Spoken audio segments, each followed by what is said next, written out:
Yo, good evening, my delicious friends. I hope you're doing wonderfully well. We are chilling out live on twitch.tv/Mikeymegamega playing the best game in the world. It's Elden Ring, and we are at the slightly hollowed out grey dude before the goofy dragon boss. And on voice, guiding me as ever, with great decisions, is my boy Ayatollah. Say hello, Ayatollah. Hello. Hey, so I don't want to waste any time. I love this game, and as long as I have breaks from it, if I'm struggling, and I control my frustrations, I mean, I'm a grown man, I can do that, this game is brilliant. My experience of playing it has not been consistently brilliant, but my understanding of how beautiful, this is the kind of game where I understand why people have video games screenshot Twitter accounts and Instagram accounts. Do you know what I mean? There are so many points in this game where I'm just like, look at that. I want to draw a character framed by that. Everything about this game is amazing, except for me and my playstyle, which is why we got help on voice. Now, my wonderful friend Ayatollah has recently been watching some films. Ayatollah, what films did you watch based on our suggestions from the other evening? Okay, so I've got your chunky list of all the things to watch. And I was in a horror mood, so I watched The Thing, followed by The Blob. Both the 80s versions, I think was correct. Perfect. I didn't really like either. I can explain. Yeah, go ahead. But The Thing overall was a better movie than The Blob. Correct. Okay, good. That's not a hot take. When I tend to suggest double bills for an evening, part of the function of it is that by the second movie you might be drunk with your mates and you might be falling asleep. So the best one's always the first one. Oh, so is it Leon? Is that better than Ronin? I actually have a very soft spot for Ronin based off of my memory, but Leon is definitely the stronger film. Well, that sounds like a different conversation. Hey, Taryn, good evening. I have a question for you, you handsome man. Taryn, you gorgeous egg, you wonderful bean, you creative figure of dust, a spectre in the hope of a dream of a fallen man. Taryn, how are you? Ask away. We don't talk about ages in chat, right? I'm wondering why. Is it TOS? Oh, I see, Taryn. That's a great question. Sorry, Ayatollah. We're going to come back to what you're saying, absolutely. Taryn, it's not at all. It is a safety feature in that you and me, Taryn, could be like, yo, do you remember this film? I was born in this year. Blah, blah, blah. Well, in 1984, blah, blah, blah. And we can all have fun talking about where it's, oh, well, I'm 27. Well, I'm 36, blah, blah, blah. And then what happens, Taryn, is eventually, oh, shit! Somebody in chat pipes up and goes, oh, brilliant, I'm 14. And that in its own isn't the world's biggest problem. But then there'll be somebody else in chat who's just like, oh, get in your DMs, little girl. Let's talk about our developing bodies together. Because unfortunately, as much as I'd like to think it's not the case, there are people who will be in chat and then they'll wait for one of my female friends who feels safe to say something flirty because they know I'm pretty much an impotent friend when it comes to just hanging out on the internet. There'll always be someone in the back of chat who then starts DMing them because they're just like, oh, this is a flirter. Maybe I can get to know this person. Maybe I can try to emotionally blackmail this person and send me nudes. You never know what's going on. Anyway, that's why we don't do it. Yeah, 99% of everyone who hangs out here, except for my mods, they're arseholes, is lovely. But there's always that 1% vibing around. So I want people to come and hang out here safely. So that's why we slap people on the wrists. Oh, hey, Gem. Hey, yeah, there's one of them. Gem's that horrible. Anyway, so this time I'm going to focus on the boss. Sorry, Taryn just asked a very pertinent question when it comes to live streaming. Always worth an answer. Michael T. Sauce, hello. Ayatollah, you're not muted, unless you've muted yourself. So, tell me all about the films. Let's go back. So I'm muted, I'm crying. Oh, no, come on, hey, no. Come on, I just wanted to answer that question. Whilst I was warming up. We're assholes until we talk back, and then Mikey's like, oh, okay. sorry. Well, yeah, it's because... Don't bite the hand that feeds you, right? If you guys all left, I'd be fucked. I don't know how this works. I hate you, but stay close. You know, mate, it's life. Twitch is like life on the streets. You've got to keep an eye on your enemies. Turn them into your moderators. Okay, Talk to me about talk while you're fighting, please. 'Cause you're not gonna I won't defeat talk. it, right? Okay, so yeah, watch the thing, and then watch the blob. The thing is a far superior. Oh, far superior? No, maybe not. A little better. So the thing, okay, for both of them, I didn't rate them highly because, again, it's the old school way of cinematography and storytelling that I'm just not a fan of. Obviously, they're both 80s movies, so wasn't the biggest fan there. But with the thing, I did really like. Now, okay, visuals aside, because I know the visual effects, well, practical effects even, were very good. Like, even for today's standards, I was, yeah, decent. Apart from, did they do some weird stop motion at the end? I saw some really jaggedy frames when the last thing that they fought and tried to blow up was like tentacly, and I was like, ugh. What was that? Absolutely, you're correct. Well spotted. That is the weakest point of the movie. The weakest decision on film, so to speak.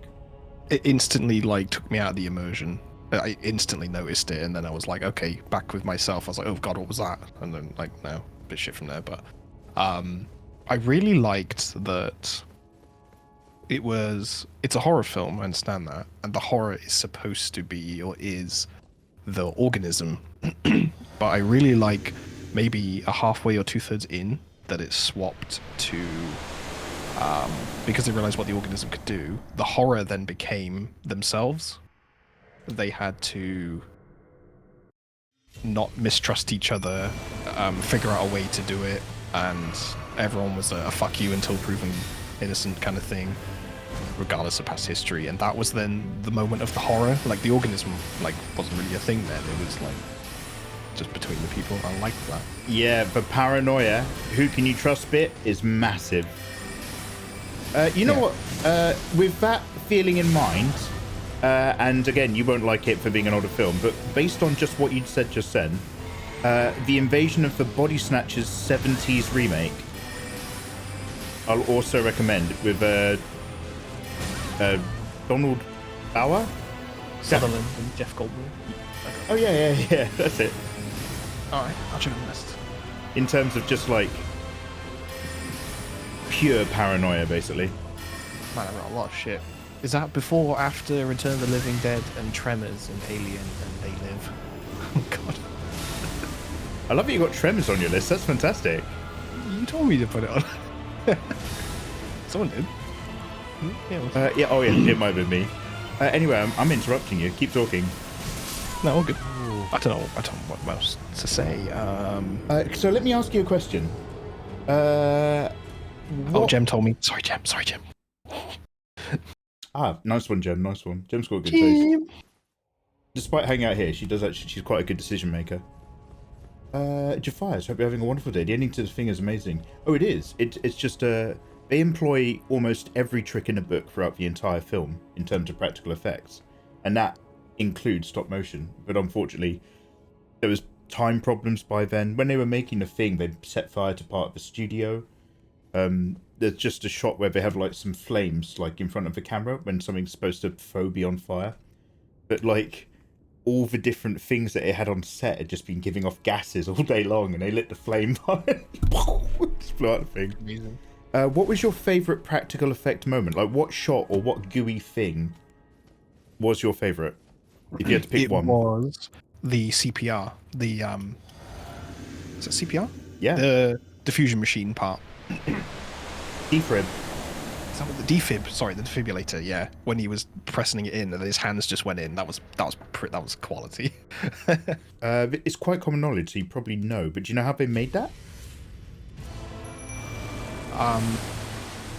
Well, I know everything apart from the end was practical, right? Is that what you mean? Like, it's a physical like rig set. But do you know how like they kind of like shot that scene to get it to work on film?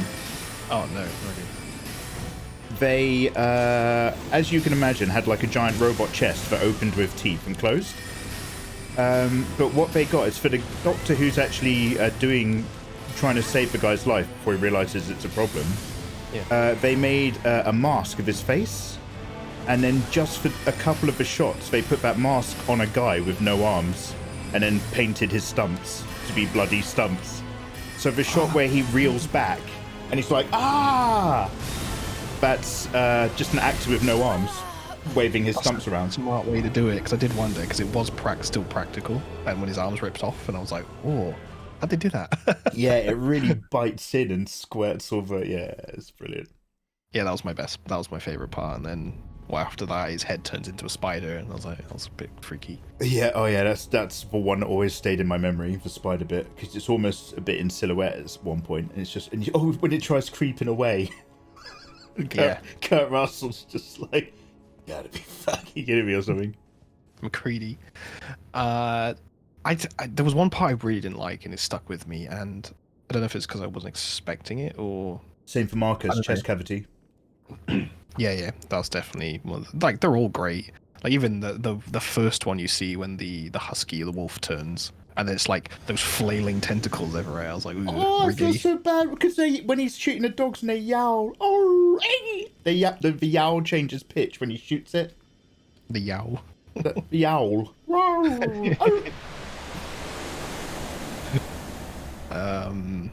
Right at the start, so. It starts with mountains, helicopter flying over. It's got Norwegian words on it. Blah, blah. Chasing the dog. Obviously, that makes sense now. I watched it, but I kind of figured, why would you go to such lengths? That's the mystery, though. That's the hook. Yeah. There was one part in maybe their acting that I hated, but I understand why. But I just think it was done really poorly. It was when the helicopter landed, the wolf ran into the camp, and then it was the Norwegian guy with the gun, how he just ran in, shot at everyone in the camp, shot a guy's leg, and just, I don't know, he felt so like crusty or robotic, like it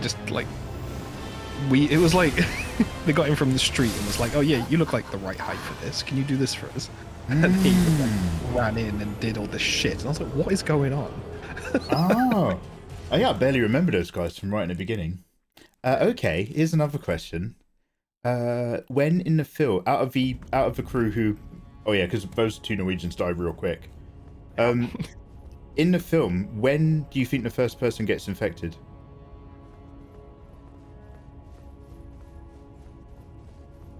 It's got to be at the start, where the guy comes into the camp shooting, because if I recall, he shoots a guy in the leg, but it also, the dog comes out of it with an injury on its leg too. So is it like a bullet pass through? No, but it's right in the start of the film, and it's often glossed over. They point out later something about it where you're just like, actually, it may be further back than you think. Marcus says it's just before the wolf starts to morph, when it's in the cage. Oh, yeah. The guy that got shot. Oh, Wing Zero, do you speak Norwegian? What do they say in Norwegian? Does that ruin the movie? In the very beginning of the thing, if you speak Norwegian, are they just like, don't trust us, the dog is a shape-shifting evil alien. Don't go near it, otherwise you'll all go crazy trying to figure out who you can trust. That's just what he's doing for the next approximately 90 minutes. Okay, I know exactly what you're talking about then, because I wondered why something didn't happen sooner with it. It was when the guy that got shot was sat at the table and they were playing cards. And then he's like, fuck. And then the dog is under the desk. And then he's like, God damn it, get your dog in the cage. And he's like, herder, okay. And then takes the dog. Is it then? That's not a dog, it's a thing. You need to kill it. Wing Zero, you've got knowledge. So, it is often believed it's Sven. Do you want to know when I think so? Okay. Right at the beginning of the movie, the dog runs up to them whilst the helicopter's landing. What's the first thing the dog does? Starts licking him in the face. It does the most normal thing for a dog. So normal that you don't even register it. It does, yeah. And they're like, oh my god, what's up, boy? And then the guy comes in and shoots him. That's where my money is. I have a very big blunder with the movie though. Go ahead. I think I saw something that goes against the logic of itself. Oh, yo, start talking. So, do you know when they tie up whoever's left? Was it Child, the doctor, and the general sheriff guy? Oh yeah, blood testing. The McCready is blood testing because he was like, look, we're doing this because he believes it's gonna protect itself, so it's gonna react to this. Surely, when he extracted all the blood, he scalpeled everyone on the thumb. Why didn't that trigger the organism's response on the guy? Why did the burning of the blood do it? Why didn't the scalpel and the thumb trigger it? Because you can cut a thing. If it's all individual living cells, you can cut a thing, and all you've done is separate the cells. If you burn it, you're destroying it. So one of them will trigger a self-defense reaction, one of them won't. Oh, I thought it would just be like any harm or pain that would trigger it, other than specific burn. I mean, that's the fascinating thing. We don't even know if it understands pain as a physical sensation, or if it just understands when it's getting destroyed. What movie is this? We're talking about The Thing, John Carpenter's from 1980. Yeah, Reiku. Yeah, Ayatollah watched The Thing last night. I think. Why do I know? So Rob Bottin nearly killed himself making that film. He worked himself very, very hard. Who's Rob Bottin? Rob Bottin is the head effects artist for that movie. He worked directly with John Carpenter. That is a Carpenter film. You can always tell a good John Carpenter movie because they all use the same font in the intro titles. And it's usually got John Carpenter soundtrack, which is just dung, dung, dung, dung, or boom, boom, boom, boom. Just that slight edge of suspense with really low-level synth. John Carpenter doesn't like the idea of music necessarily informing a scene. He actually prefers it as just background. The Thing, not a thing from the other world. Yeah, the remake, but not the new one. Quiet moments. I didn't notice that. Usually, like when they play even background music, it was just very quiet. It was just people and their names.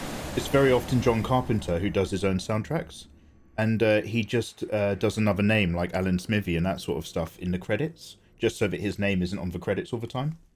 But he often, because John Carpenter, now that he's retired from filmmaking, he's in a band. John Carpenter's always been a musician.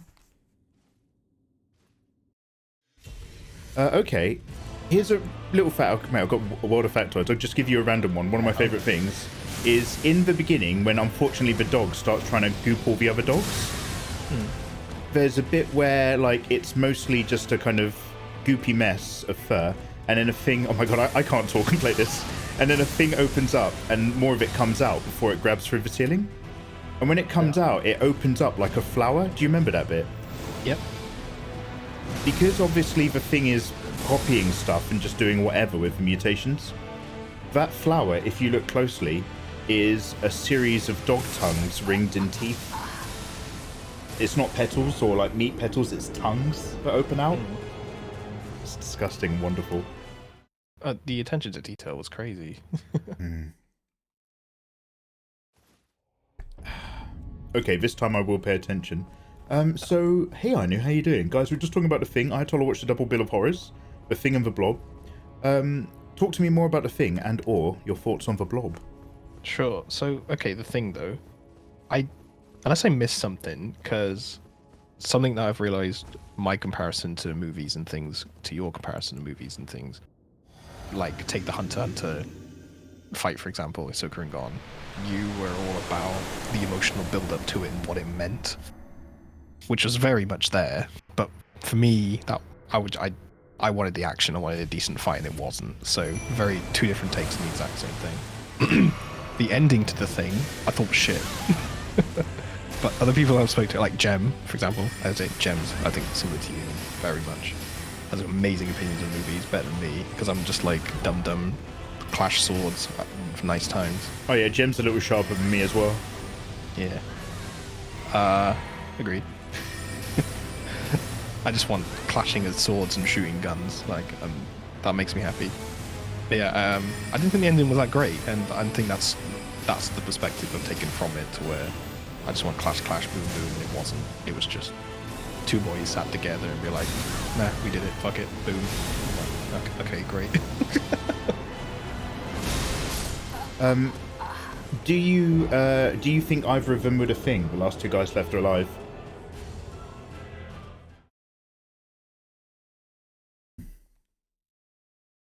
McCready must have been. He's been in contact with the thing more. I don't think we ever saw Child get contact with it, did we? He got close to it, but he was usually on the good end. But we didn't see what happened to him in the underground tunnels. Well, sorry, the tunnels, right at the end where they're going underneath to blow it up. Well, I mean, that's for paranoia, right? The entire film, you haven't seen everyone the whole time. Yeah.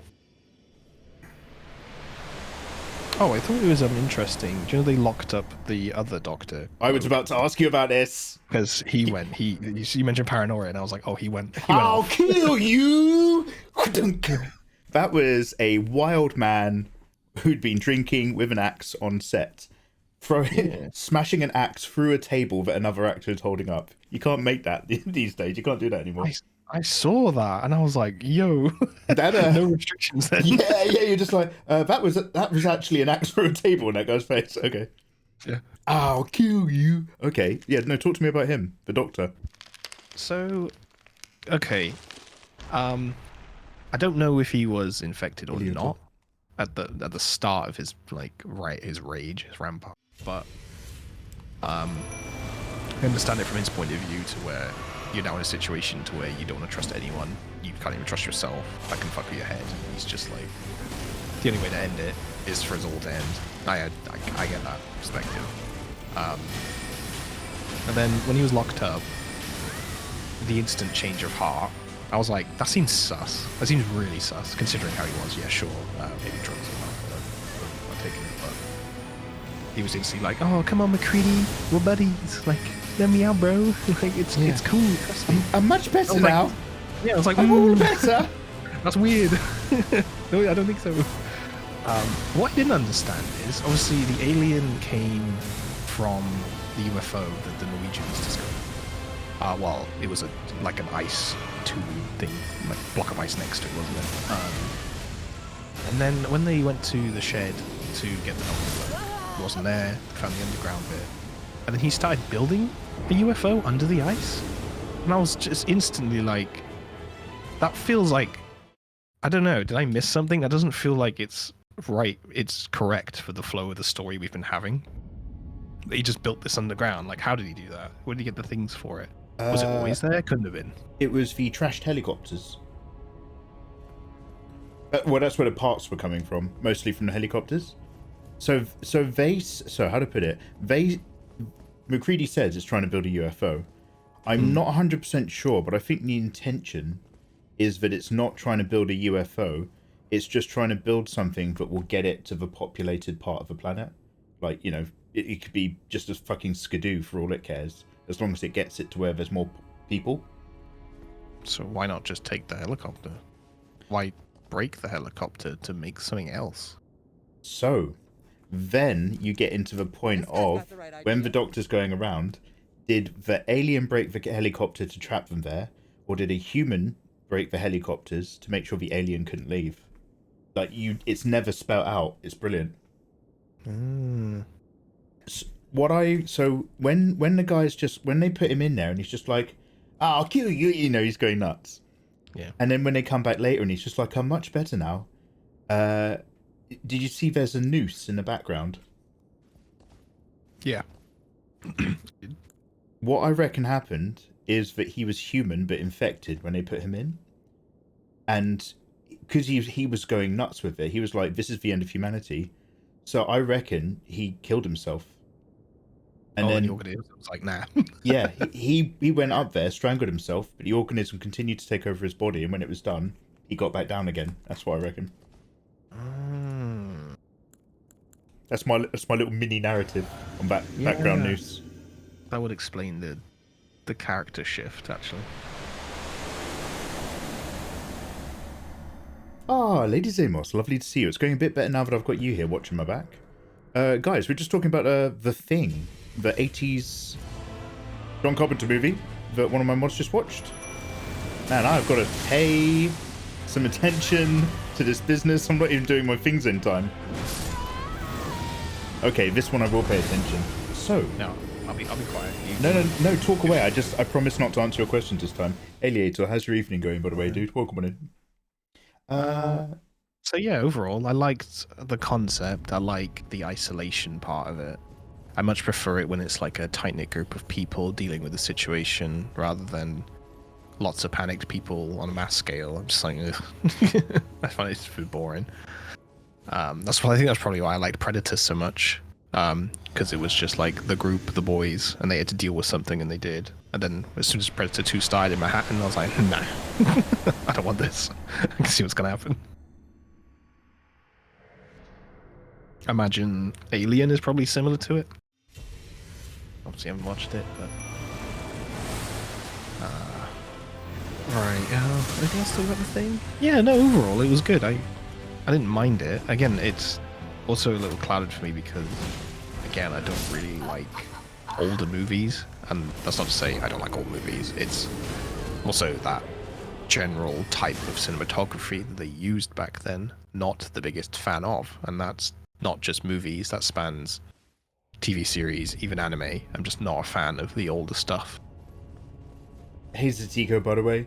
The Thing is my favourite John Carpenter movie. Did you know John Carpenter is a fan of Sonic and Jackson Daxter? I think I actually heard something about that. Dude, what's your second favourite John Carpenter movie? Even though it's quite slow, for some reason I really love Prince of Darkness. Yeah, dude. Aliens is very much we're all trapped here with it.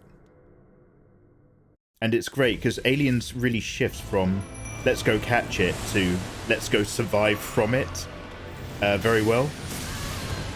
So I'm not jumping up probably. Okay, I might enjoy that then. Wow, I think that's the quickest I've ever died. Nice, good job. Marcus! No, you're being silly. Vampires is your second favourite one. With the guy who keeps swearing. And his really, really high-waisted leather... He wears his high-waisted leather trousers like a granddad. Yo, hey Naru, thank you for the bits. How you doing, dude? John Carpenter's Vampires, eh? Jeez. Mate, he's an absolute man. Escape from New York. So, George Lucas wanted him to work on one of the Star Wars sequels. No, that's a lie. That's a lie. I'm sorry. I've just confused him with a completely different director. Sorry, I'm not like it's not like compulsively I just made it up. I mean, I confused him with someone else. No, not Star Trek. Escape from New York, Escape from LA, They Live, Prince of Darkness. Well, he did what was known as the Apocalypse trilogy. So that's Prince of Darkness, the Mouth of Madness, the one of the Sutter Kane books. Have you ever read Sutter Kane? And I think The Thing was actually the other one. My second favourite is Christine. Okay, don't hate me. But Zatiku, I've never seen Christine. Although I know exactly what it is. Just for the fact I think it's so silly, but it's a fun watch with friends. Yeah, I need to check that one out. Guys, can you tell me what film this is, if anybody remembers?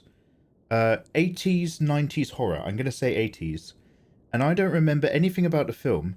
Now, it might be the film where the girl's at her prom and they pour blood on her at the prom for a joke or something. But there's a movie, and in this movie, one of the girls has psychic powers. And one of the other girls hides in a locker. Okay, guys, tell me if I'm thinking of Carrie.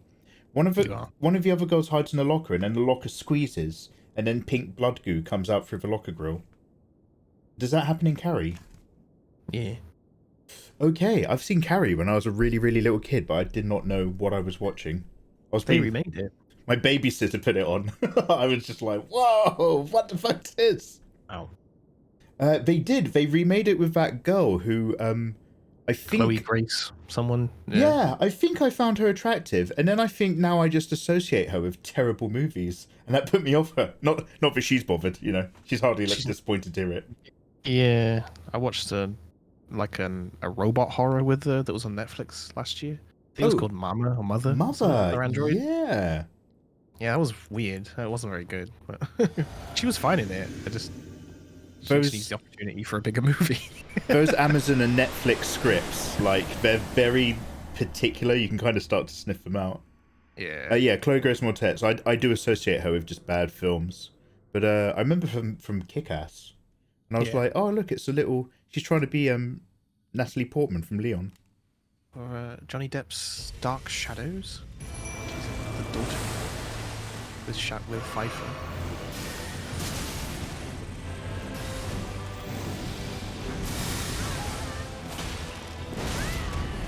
I need to get earlier on that stomp.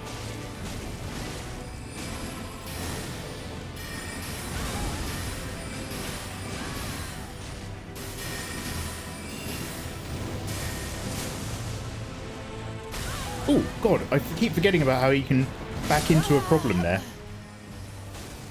That's where you keep it sidestepping. No clue, never seen it. Never seen Carrie. Wild Babysitter. Those are the days, mate. They put that on. They put on Point Break. I saw Point Break before I'd seen a Disney film.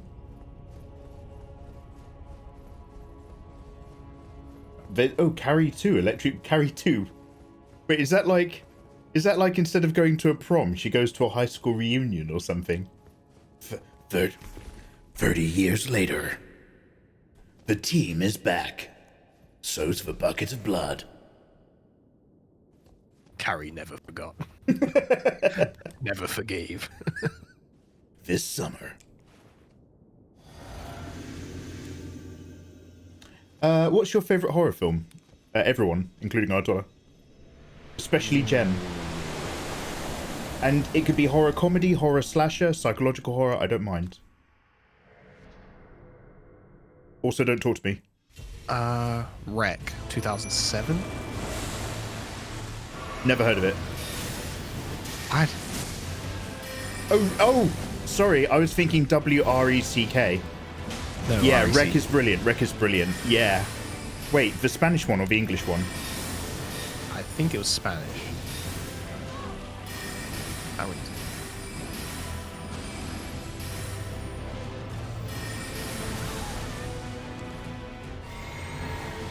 Get away from her, you bitch! Oh, never mind. Premature.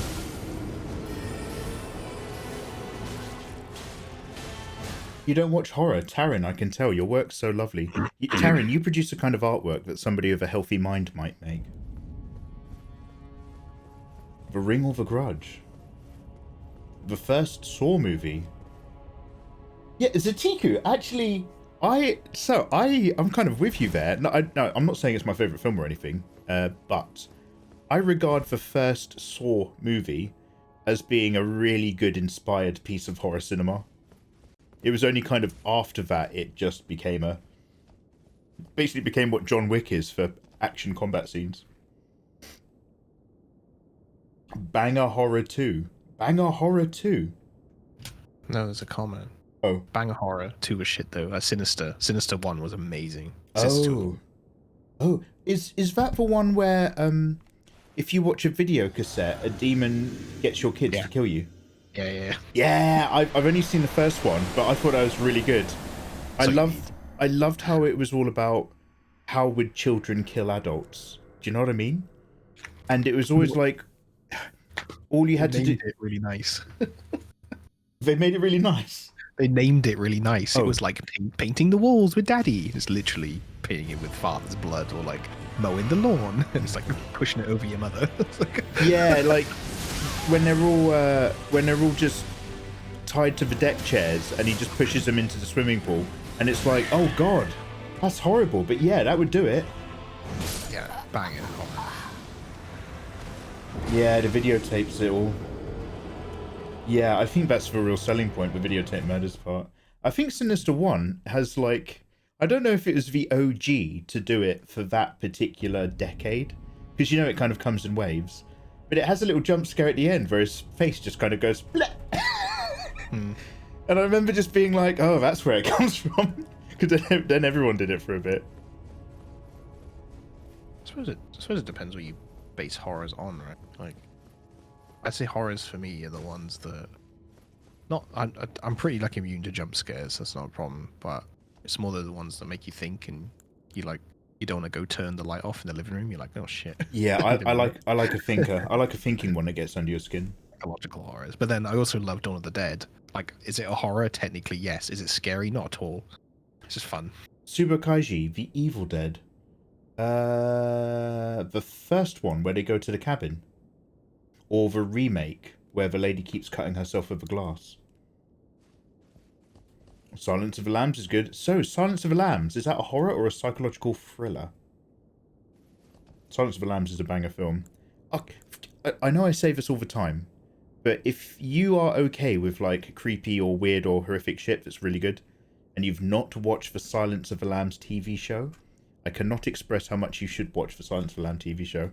Really is its own thing, beautifully. You recommend like the movie? Well, the movies are great, but the TV show is in isolation without films or anything also great. It's a completely different vibe. It's got its own style. It's mate. Do not binge it though. Yeah, you'll go into a bad place. Take that as a challenge on me. It's like Fargo. Like don't do. Sorry? It's like Fargo. Don't do 3 seasons of Fargo back to back because you'll be so tired by the 3rd season, which is also the weakest, that you genuinely won't like it, even though it's not bad. You're just tired of Fargo. Okay, this time I look at screen.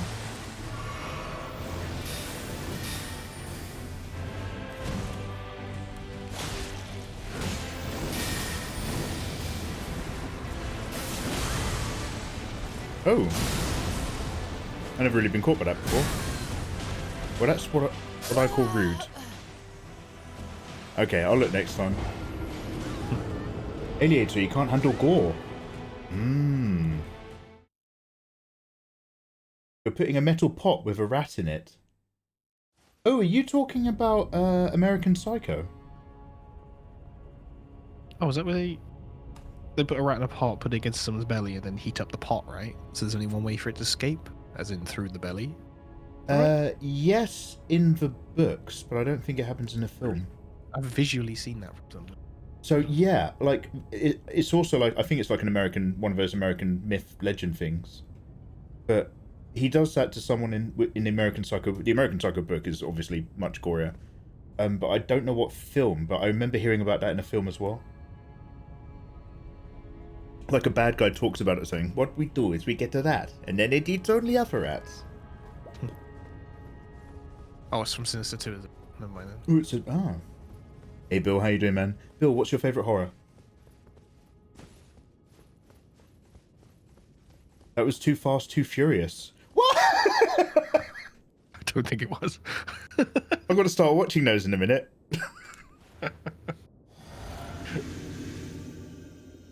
Okay, Mikey, go focus now. I love you guys. Wish me luck.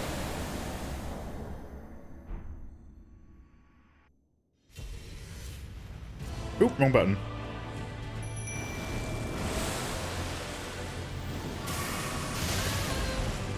That was good.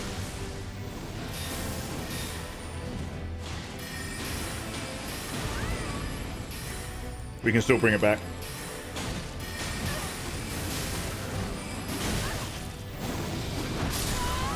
Okay, that was my fault. I wasn't even looking at the enemy. I was just looking at my menus down in the bottom left of the screen. I do that so much when I die in boss fights. I'm just working through the menu to find the thing that I want, whilst the boss is just like, bleh, bleh, bleh. Dawn of the Dead 2004, very strong, very strong. The Notebook. The Notebook, the Notebook. What happens in the Notebook? Isn't that the Ryan Gosling romance movie? Oh yeah. Bill's biggest fear is that Ryan Gosling will get married and get taken off the market, though. Isn't that all of our fears? Yeah. Worries me. I heard Focus is something else. Oh no. Might as well have been, mate. I should watch Fast 9. Come on, I'm gonna recap all the Fast and Furious movies. Possibly not. That might be talk. I think I might kill myself. But I'll look at the first one. Ah, stop doing the wrong button. I pressed the wrong button first because I'm still talking to you. I can't focus. I'm 100% focusing on the next one. Anyway, let's bring it back.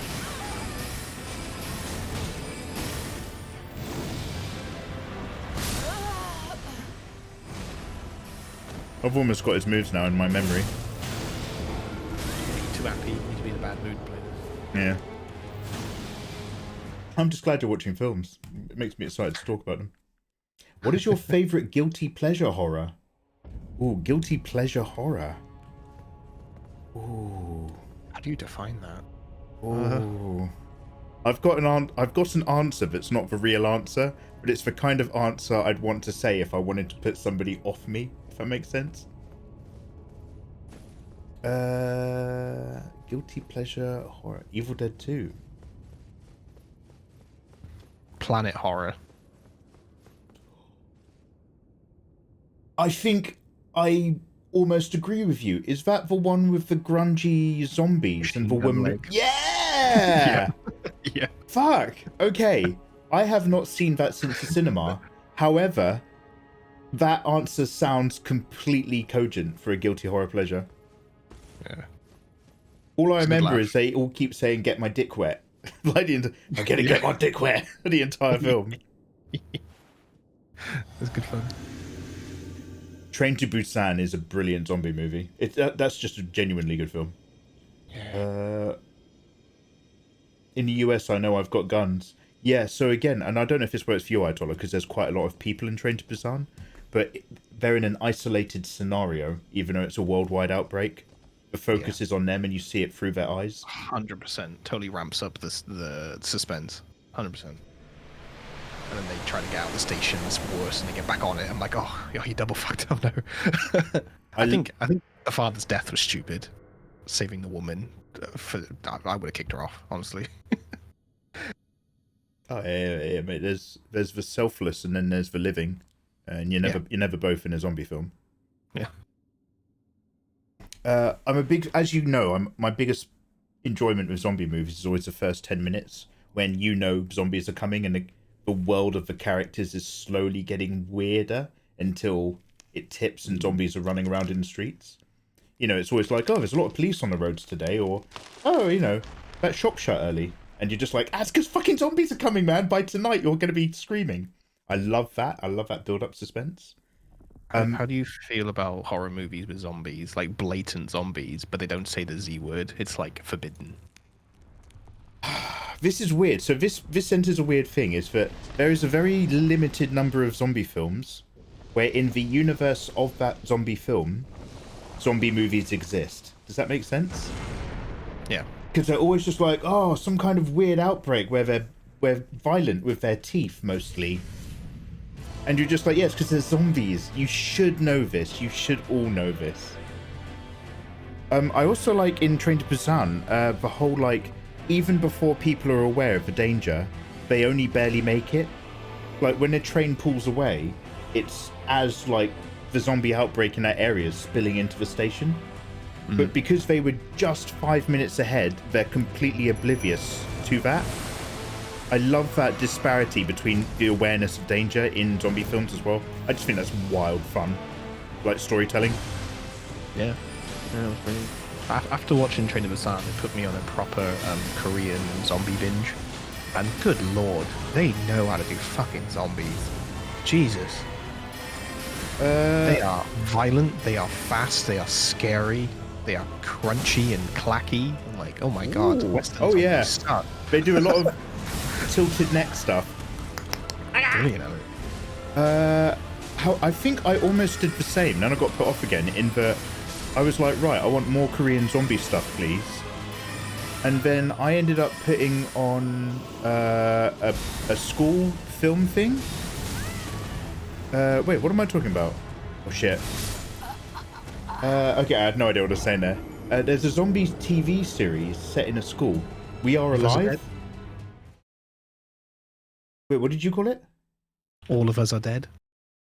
Yes, definitely not what I said. What did I say? We Are Alive? You're the exact opposite. That's where it went in my brain. All of Us Are Dead. Yeah. And I liked it up to the point where they got to the roof, which felt very much at a point where season 1 would have probably finished. And then like the roof thing doesn't quite happen. And then I was just like, oh, we're going to be here forever. Do you know what I mean? Whereas the journey getting up there was like an excellent 6 episodes of tension. And I like it because they're thinking like, okay, well, what does this mean? And then how do we deal with that? And what do we have? And where can we go? I liked all of that very much. Yeah, it was like a weird downer that the roof didn't work. And I get what they were going for. But for me, the viewer, I was like, oh, this is like when Elle died. It's like, it should have stopped there. Like, yeah. Oh, my God. Yeah, Jesus. I understand more episodes, more money. But like, in terms of like your artistic intent, that should have stopped. I love it when zombie apocalyptic shit stays bad. I don't want the happy ending. I hate it when they're out in the boonies trying to survive and then they meet up with a group of people and try and civilize. I'm like, no, don't. Don't do that. Go back in the grit of it. I don't know why. It was like when I watched Walking Dead and they were like, oh my God, a settlement to set it. Like, no. Go back out there. Go and struggle again. That's what I want. I don't want you to fix it. It's awful. You know, have you watched Kingdom? Yes. That is incredible. That's so good. Oh my God. That's really good. That also made horrible sense as well in terms of like how everyone first got infected and stuff, and you're just like, oh God, that's so grim. But just how they slowly figure it out and then figure the cure, and then, oh man, it's so good. So I've not watched much of season 2. Hey, I was pressing but I watched, because like I think in the penultimate episode where they're just like, okay, like they've isolated us, but we are at least organized. Let's do this. And then they realize that it's not sunlight that's the problem, it's temperature. And they're fucked. And you're just like, oh, that was such a good twist, because you were like heart set on sunlight, because everything that they did, sunlight worked. Until the winter kicked in, and they were like, oh no. Yeah. But the way they move, the way like they like ran and like tucked themselves under rocks and stuff. Again, I look forward to you watching Versus. Yeah, let's do it. Bill says he put 28 Days Later on right after Shaun of the Dead. Shaun of the Dead is fun classic zombies. 28 Days Later is I might commit suicide level of zombies. If they sprint, the chances of me taking an early exit go up rapidly. Sprinting zombies are the worst. High School of the Dead anime is a banger. It's a classic. It is a classic. So We Are Alive had that kind of vibe. And it had like a couple of characters who are sort of immune. And one of them's immune in a really weird way. I liked Alive, but it was cringe at times because they made weird decisions. I think most of their decision making made sense. Hashtag Alive, the Korean one. Yeah, I like that. Oh, sorry, I'm thinking of oh wait, I don't think I've seen Alive. Okay, really quick side question. And the answer to this question might literally be All of Us Are Dead. But there is a Korean zombie film, and in the beginning of that film, there's like a Korean working with like some kind of white doctor, because, you know, white devil. And a white doctor's like, hey, pour all those chemicals down the sink. And the dude's just like, are you sure we should be doing that? Those are some pretty nasty chemicals now getting the water supply. And the doctor's like, I'm a doctor. Pour the chemicals down the sink. What film's that? Is that one of the films we've already talked about? Because I feel like I started watching a Korean zombie movie and I ran out of time. Oh, hooray. Hey, thank you very much for saying. Yeah, we did that a while ago. Does anybody remember a Korean zombie film? And in the beginning of the film, a white doctor's telling the Korean assistant to pour all the chemicals down the drain. Yeah, maybe it's a monster movie. No, I think We Are Alive started with the... Oh yeah, a doctor experimented on his kid and his wife, and then brought a rat into the place, and the girl got bit by the rat. Here's another... Alive doesn't explain. I've just remembered another zombie movie that I really enjoyed, which I think is also Korean.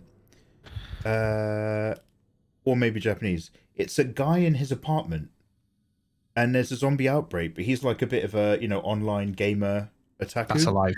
Yeah. Oh, that's He's hashtag alive. Oh, is yeah. that oh, okay, I'm caught up. Hey, I'm here. We're all on the same page. Yeah, Alive was really good. I really like that. Yeah. He's friends with a girl across the apartment complex who's a rock climber or something. Yeah, banger.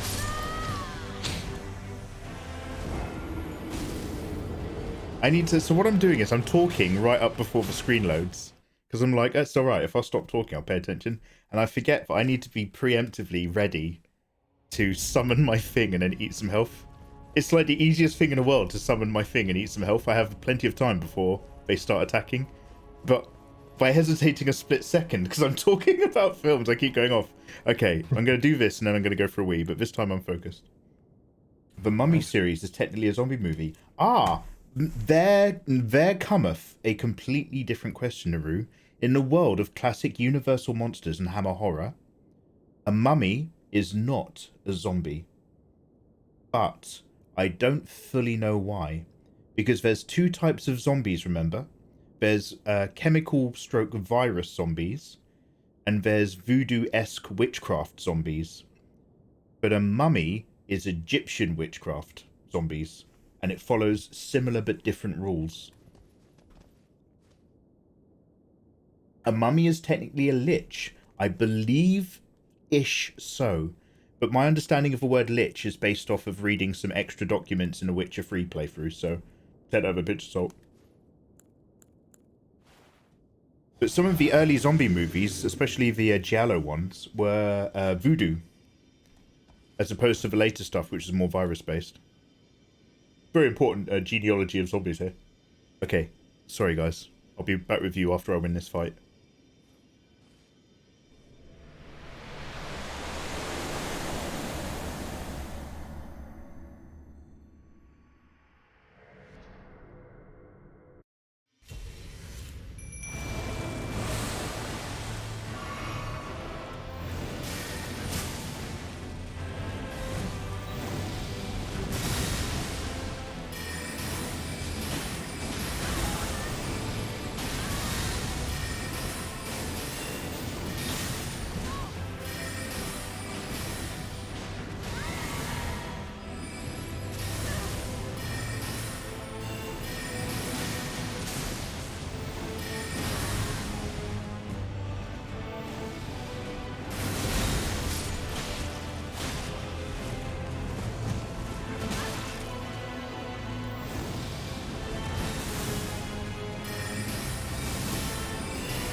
Bigger backer. Hey, enjoy your lurk. Thank you very much for vibing in.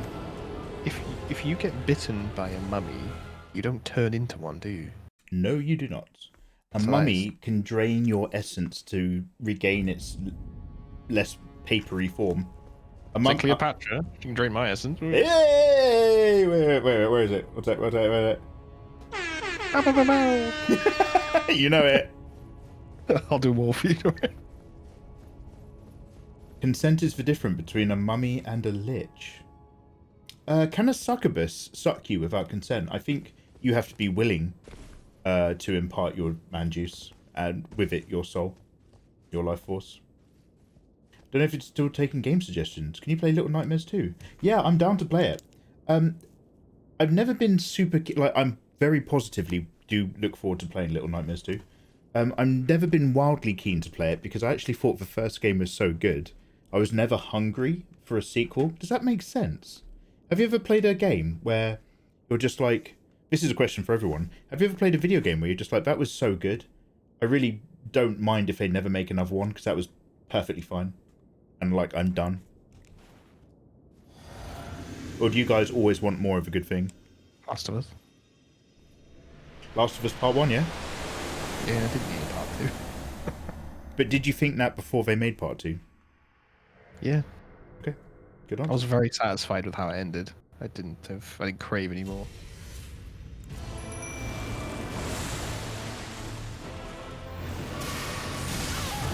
Again, I was late with the thing.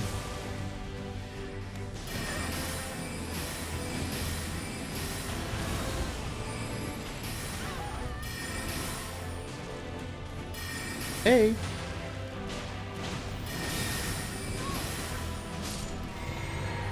Oh, my dude died so early.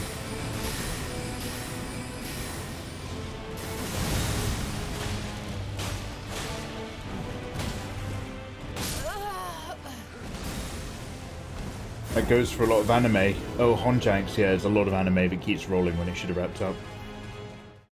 In the Mummy movies, the main villain's creation process started whilst he was still alive. Non-consenting lich.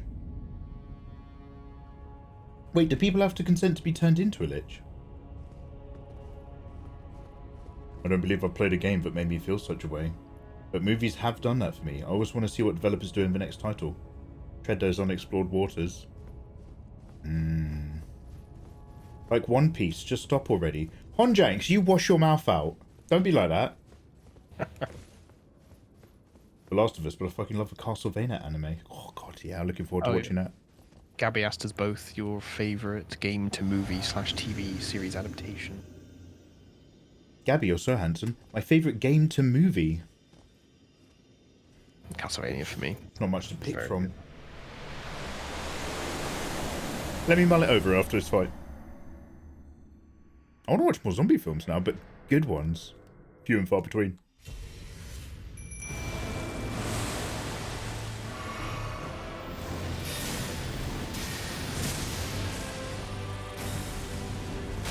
Ooh. Little Primo on the roll, eh?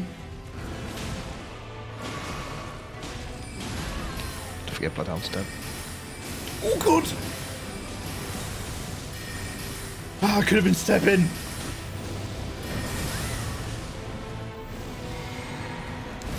My spirit animal must be a wolf, because I could have been stepping like a Nazi. Oh wait, let me try that again. My spirit animal could be a Nazi wolf, because I could have been stepping. There we go, got it. First time. Arcane's probably the best adaptation. Sorry. Chesty there. Sorry. Okay. Name is KTB. Not yet. I believe in myself. Yeah, I need to watch Arcane. Is that any good? I'm kidding, I'm kidding. Average, mate.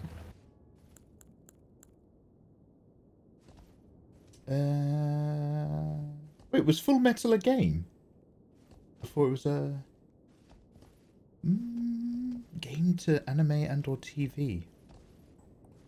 Okay. I don't really know what I'm talking about because I've never played the game. But, Fate... Is it Grand Order? The one that I've watched that I liked? Quite enjoyed that. Oh, I was just typing that out. Best game to film or series adaptation would be Fate. There we go. I agree with you, good sir. For now. You barely watched them. You don't deserve to say that. You've You not have earned it. no right to talk about Fate. Help, everyone. I'm being gatekept. I'm being gatekept live on stream. You all saw that. That was a hate crime. And I'm gaslighting you. You don't deserve it. Gaslight, gatekeep, girl boss. Is that the one?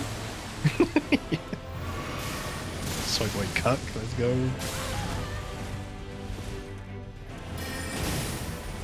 Oh, I'm still expecting him to turn around and pay attention to my little friend. Come on, double ganky.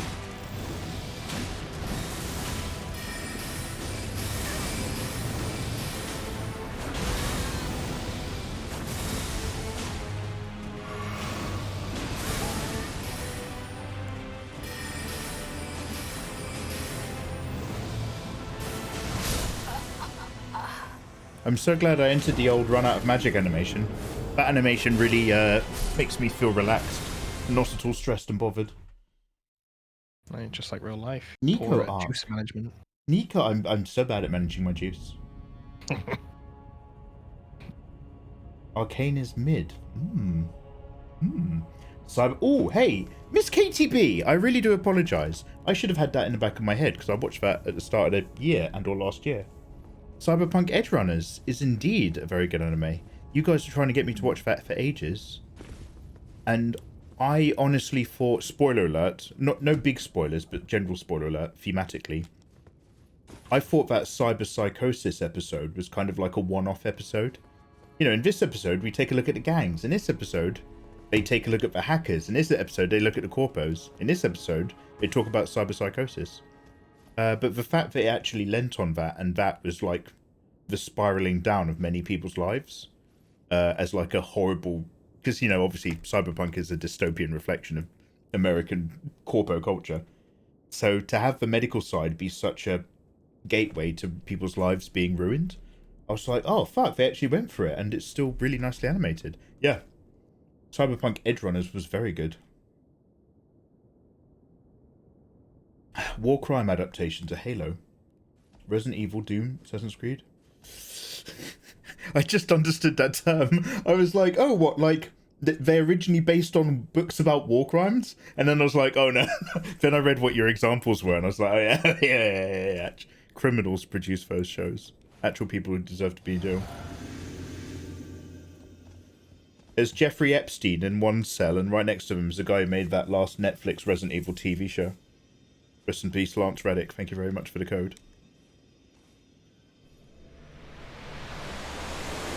Yeah, just all Resident Evils play Beethoven's Moonlight Sonata #1. All of them. It was the secret code in Raccoon City. It was the code in Mystery. It was the code in number 3.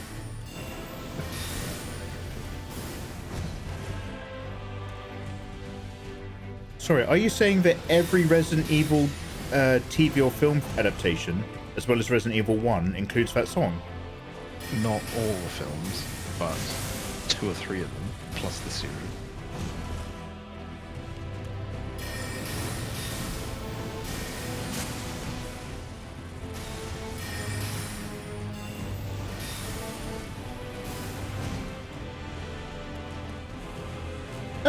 Where's my dude?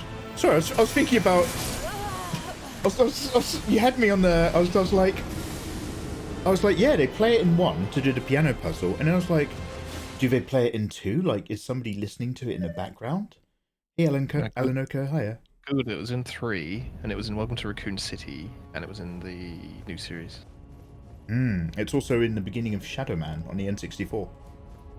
Is it? You can play it if you want, Mikey. Jack the Ripper plays it in the sewers on his piano for speaking to Legion. Eminence and Shadow, Sid Kagano plays it too. Amazing. Royalty free, love it. I also wish Rennie was real. I like David because he's like me, a junkie with a dead mother. Oh, Honjanks. Well, look, get over your... We've all got our vices in life. I hope you're in control of yours. So, Ayatollah loves Doom. I remember Assassin's Creed being completely inaccessible as a film. Awful. Prince of Persia I've never seen as a film. I like that. Halo was a TV show. I feel like that just fell off the radar. It's very bad. Oh, really?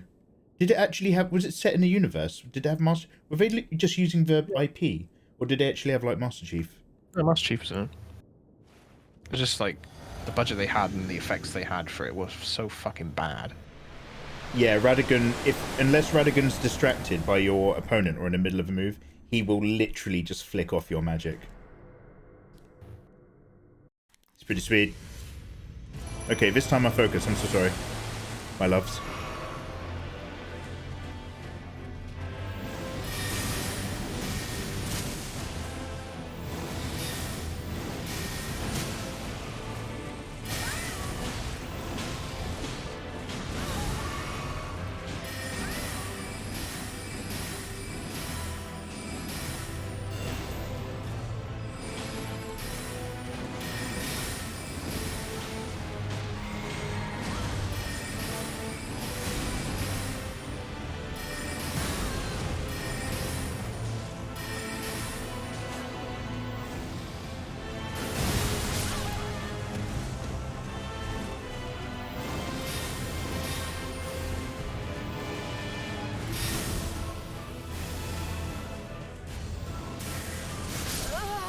Okay, I'll focus next time. I've never actually seen that move before, where he left the spots in the floor. Doom I only accept because of Carl Urban. Yeah, we're big Carl Urban stands around here. This has come up a lot. Ayatollah, have you watched Judge Dredd, the Carl Urban one? Yeah, what a fucking amazing movie. Fucking right it is. Holy shit. Absolute banger out of nowhere. Do you want to know what killed that film? No. What? It was the peak of 3D cinema. They forced the production team to film it on 2 cameras for 3D, and they forced all the showings in cinemas, the majority, to be in 3D IMAX theaters, and it killed the ticket sales because no one wanted it. It wasn't needed. You don't need it. Oh man, the slow-mo, high contrast visuals for when you're on the drug, it's so good.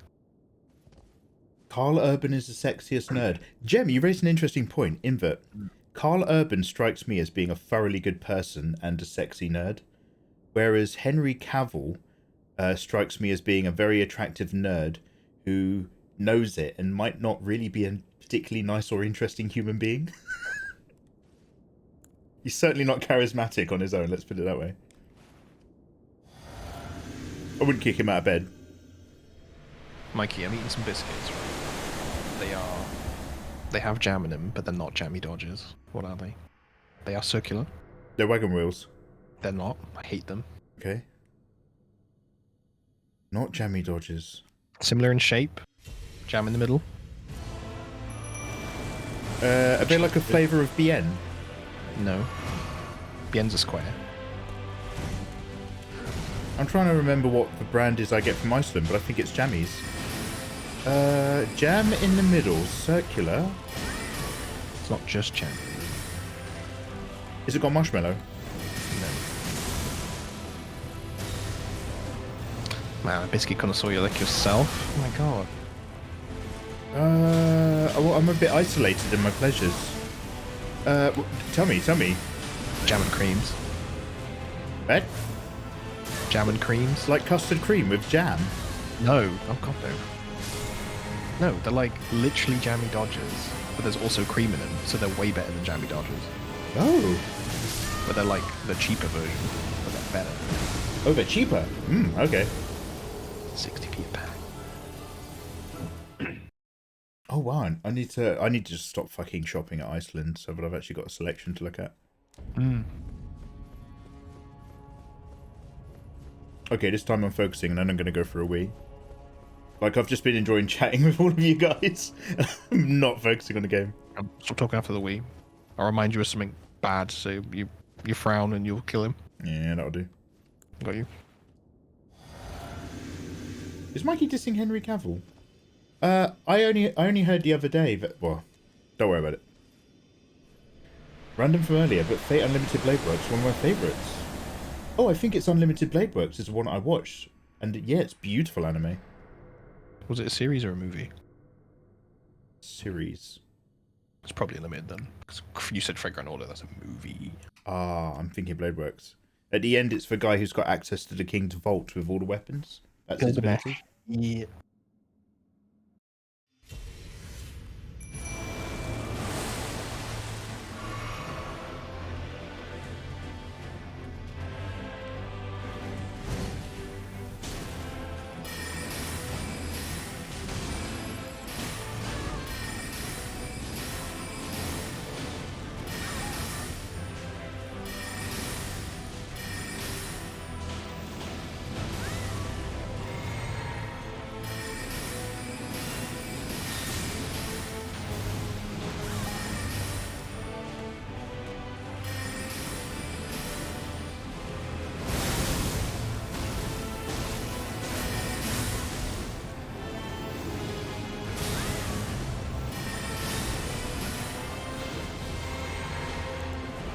Oh, I didn't realise he was going to turn around until the animation moved.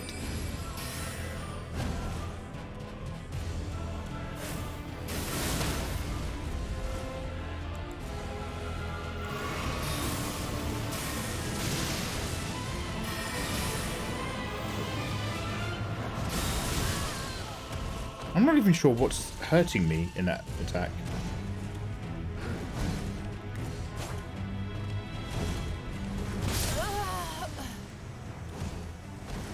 Okay.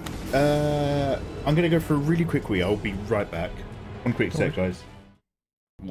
Oh, I don't want to watch Stay Night. I'll just go to Unlimited Blade Works because it looks like a better remake. Incorrect. Unlimited Blade Works is not a recreation of Stay Night. It's just a different ending.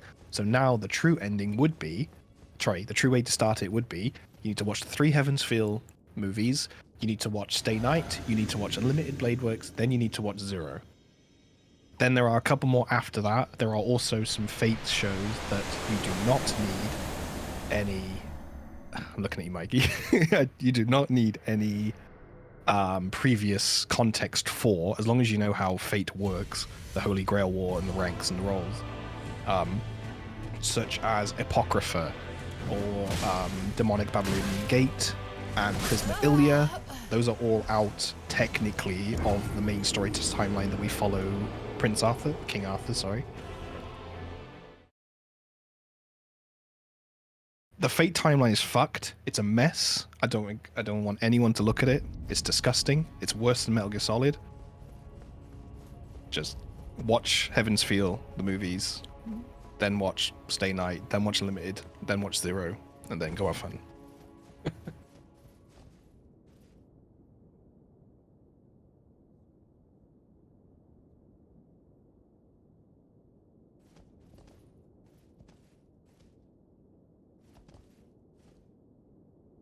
You muted, mate. I can't hear at all. Oh wow. Good thing I've only just started talking. If you had to basically wipe from the face of the earth one of the series or movies from the Fate franchise, you have to do it to one of them. Which one would you get rid of? Oh shit, Prisma Ilia.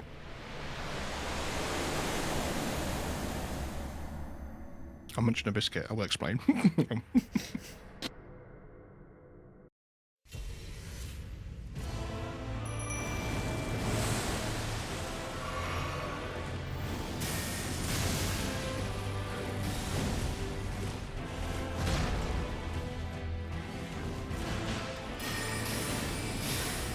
Sorry, I was eating a biscuit. I'm going to reply to people in chat. Sorry, Mikey.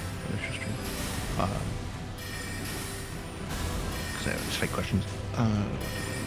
Isn't the way you start the Fate series just roll a dice and spin a wheel? You'd think, but no, there is somewhat of an order to it. It's a fucking mess, though. Have you seen the Nasuverse timeline? It is quantum mechanics and black hole theory is easier. I swear to God. It looks disgusting. Can we have this in writing, sir? Yeah, I'll write out for you, don't I? Fate Time's a mess, wait, so yeah, it's horrific. Remind me of my philosophy teacher. I'll take that as a compliment. Your Fate talk killed Mikey. Finally. We found it.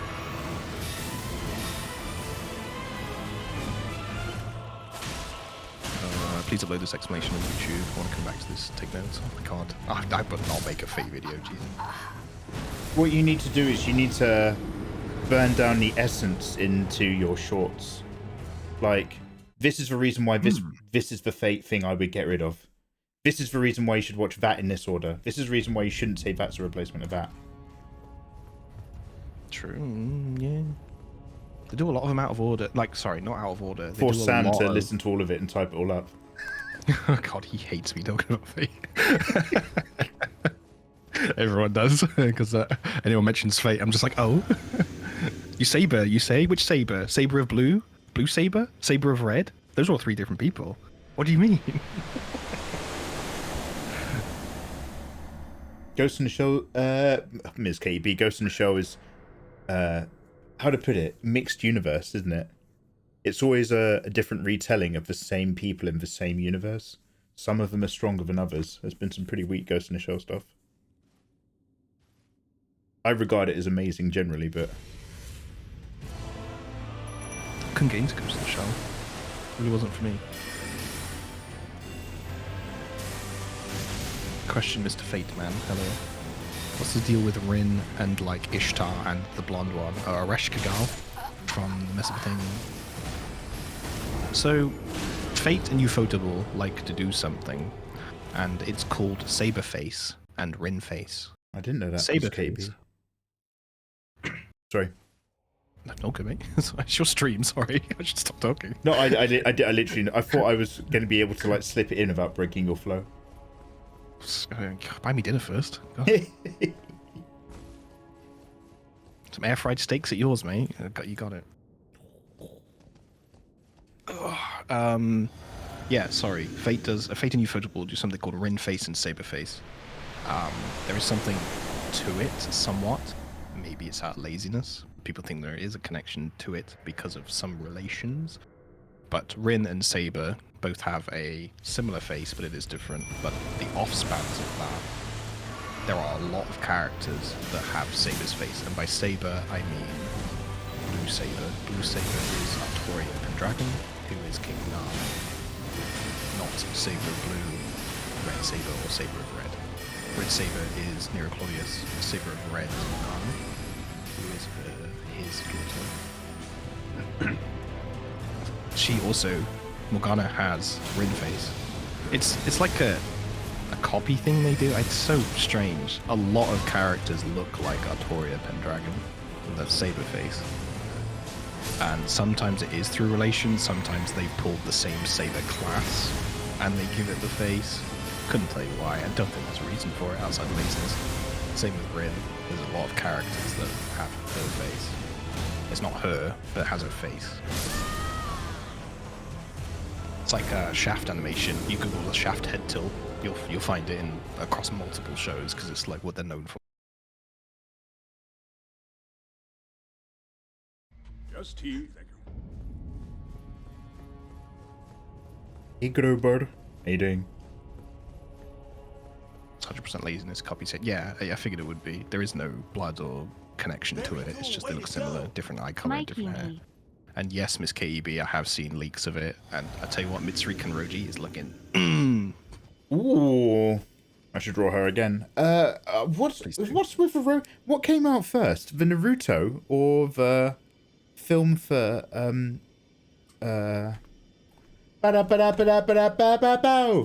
What is the name of this? What is the name of this? Yeah. So the Cowboy Bebop movie, I don't know which one came out first, but one of them rotoscoped the fight to the other. Do you know what I'm talking about? I haven't watched Naruto or Cowboy. I don't know. Oh, there's just a couple, like, you know, 30-second shots of good hand-to-hand combat animation. And it just appears perfectly in another movie where they've drawn over the characters with their own characters. Cowboy Bebop rotoscoped it out of Naruto. It's like when you realise all the old Disney movies rotoscoped their own Disney movies. And during all the songs and dances, the characters were all animated the same. Have you heard or watched of No Game, No Life? Heard. No understanding of what it is. Fine, it's an amazing anime. It's an isekai, like, kid and daughter, kid and sister, little sister, gets teleported to a magical world where everything is based off gaming and bets, so they, like, rank themselves up. That will never have a season 2 because the illustrator and mangaka for it was caught copying, like, tracing one for one, with a few alterations of, like, Miku and Sonico and, like, popular existing anime characters for the season 2 of it. So it will never get a sequel, ever. It will never get a season 2 because, sure, I'm sure a lot of mangakas do this, but I think he was, like, made an example of because of it. And they got all of his work together. Like, I've got a really interesting article that is literally the one-by-one, side-by-side comparisons of what he did. And they just properly made an example out of him. And was this for stills, or was it actually parts of the was it animated sequences? It was the stills. It was never pushed, so it was like the illustrations for it. But then he got caught, so it was never produced. It did make a prequel movie to it, which is very good. It's gonna make you cry, but there will never be a season 2 sequel for it, ever. They'll never do it. Broke the trust. Which is a shame, really. Like, yeah. I'm sure a lot of people do it. He just got caught and then he got made an example of. So. Well, think about it. That's the industry where people literally don't have lives. They just have to produce this shit, and then they get like 6 hours to sleep, and then they die in their 30s. Like, it's super cannibalistic. They're always ripping each other off. For sure. Yeah, it's horrific. But who's to say the things that he copied, if they weren't copied? Like, it's just horrible business, honestly. Any more fun anime facts of the day? I'm full of them. It's all I do. I never talk it in chat because you guys are just like, Jujutsu Kaisen's the best. Fuck you. No. Still not seen it. So glad.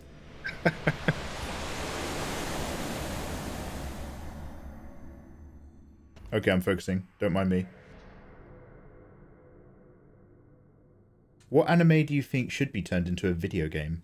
Like, it's ripe for a fun game. Me? Everyone. Oh. Oh, God. Fuck. Oh, I've watched so many.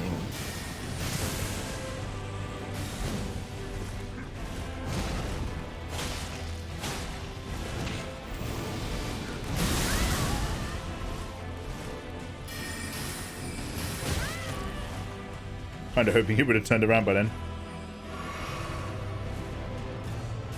There we go.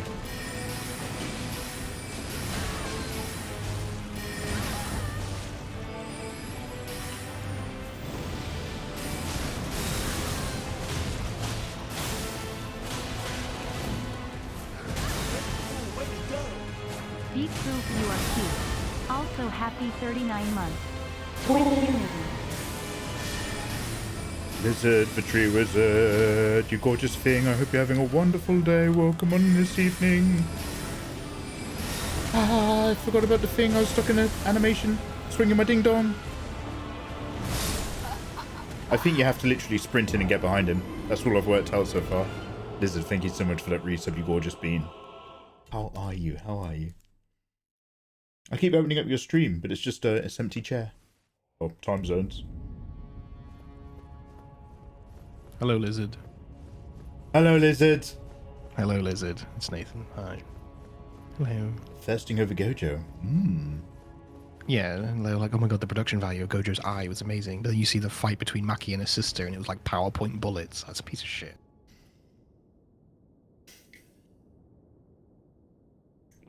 I'd love What a game anime built would you around make? Demon Slayer universe, but not the series Right. and manga. But about the breathing style system. Ah, There is quick a- step! Ah, okay. Next time I don't use quick step, I'm going to get a rubber band and I'm going to flick it. And I'm just going to quick step, quick step. A 5-minute alarm. It's recurring. I need... Why is it going into a dead part of my brain? What did I do? I feel like I did like some drugs in the 60s that nobody reminded me about. And it stopped me from being able to remember the quick step mechanic for the entirety of my playthrough of Elden Ring. There is a Demon Slayer game that's brand new out. It's a fighting game, just like Tekken and Street Fighter. I saw some world tournaments of it. It's very cool. With the exception of that Dragon Ball Fighter Z game, which is fucking amazing, they're all kind of really cloney of each other, aren't they, those fighting games? Yeah. Naruto, One Piece. That being said, there's a One Piece RPG, which is out, I think. I saw Haz playing it the other day. Yeah, Odyssey something? I saw that come out. Oh, it is literally called Odyssey, yeah. Yeah, that's right. Oh, Played a couple Sword Art games. Sorry, I'm sorry to interrupt. It's Zetiku.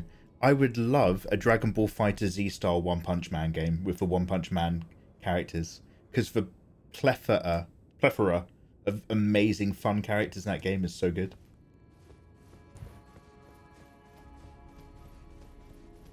What anime would you pick for a game, Mikey? I might actually go with One Punch Man. One Punch Man as a Dragon Ball Fighter Z, like, you know, bringing a character to support fighting, just because there's so many different beautifully illustrated monsters. Instead of summoning the dragon for a wish, you just summon Saitama. Boosh. That'd be really good. Digimon World on the PlayStation 1 was amazing, okay? I don't know if that's the same one. I think Limvelin played that just last year. She like did the entire Digimon, not saga, but game. And it felt a bit vintage. Turn-based RPG One Piece. Oh, Lizard, thank you very much for popping in. I know you're very busy and often streaming yourself. Hope to see you soon. I can't wait to see what they replace my Project Boulder with. Project Boulder? Lizard, I'll ask you when we're in your stream, but I want to catch up on what you're doing and what your job is and how life is for you. Spriggan. Fatto mano. They made a Spriggan animated series, but they use 3D rigging, so I kind of zoned out.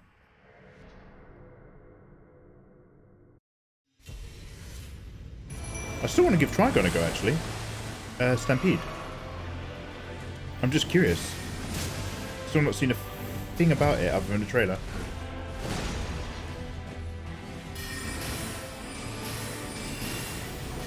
Did you ever do Cyberpunk fan art?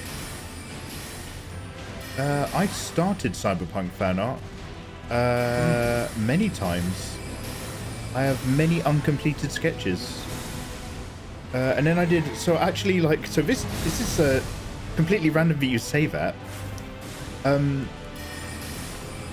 I've recently been checking out a lot more of Oxacox's artwork, because she had, like, a really popular couple of Naruto pieces, and, like, she's, like, absolutely killing it right now on socials. And I was like, I just want to draw, like, some simpler, cuter character design, still keep it sexy, but instead of worrying about doing a fully rendered piece that's Patreon, just enjoying some, you know, character shapes. So I've got a few nicely shaped characters for,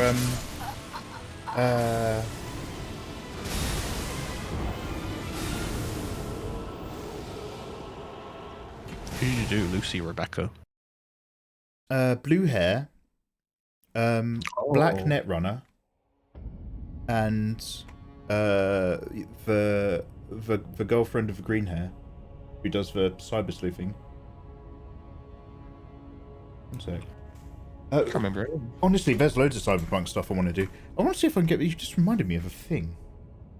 Yeah, I absolutely do not have it in a folder, do I? I'll get it out next time. But yeah, I've got like a few simpler illustrations, and what they were essentially just thumbnails for character poses. And the thumbnails were nice, because like I only thought about the big shapes. This is before I started getting slightly better with big shape language. And I went back to them recently. I was like, oh, that's exactly what I want. I was like, well, just don't want that without overworking it. So we'll come back to that. As far as Lucy is, we started a Lucy and then I vibed out because I had other business to take care of. But I have a lot of Cyberpunk ideas and Cyberpunk things I want to do. We discussed before Cyberpunk Naruto characters and shit. I'm sorry, did I hear Cyberheim in Elven lore? Let's go, yeah, no, nothing against it. That's what it's for. That's what the Megaverse is for, mate. All the world's universes. Oh no. Cyberheim. What happens in Cyberheim? A lot of consensual robot sex. How consensual? That's a deal breaker.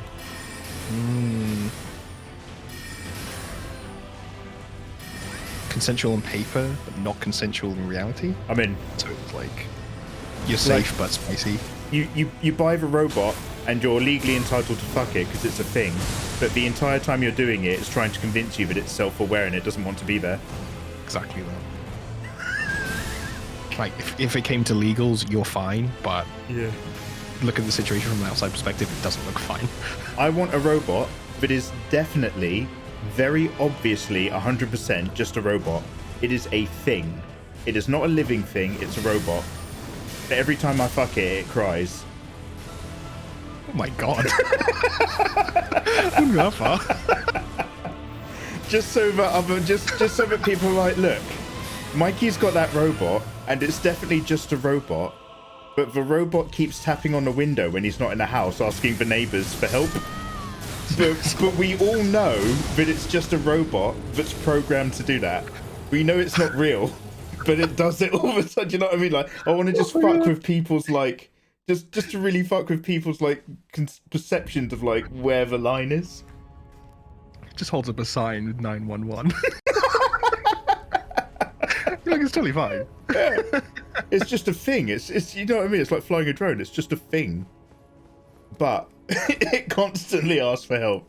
That'd be so good. Just to mess with people. Literally just to fuck with people. It's like the door rings, it's the mailman, and you just see her clawing at you. Like, no, get back in. She's fine, trust me. Yeah, don't worry, oh, it's just a robot. It's programmed to do that.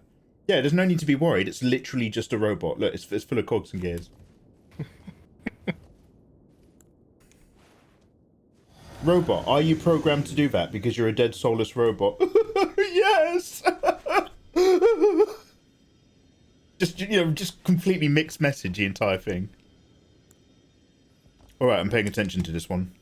Sorry, guys.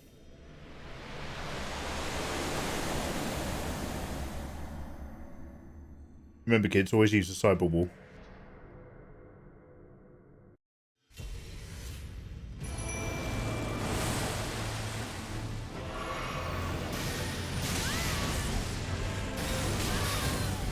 Oh, God.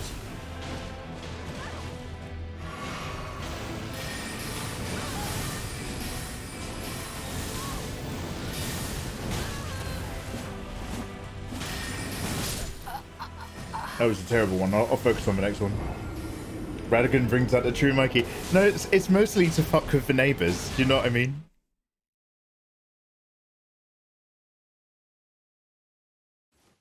And then, like, you know, if it's tapping on a window crying and the neighbours are like, oh my God, are you self-aware and sentient? Do you want to be let out? And it's just like, no, I'm just programmed to do this.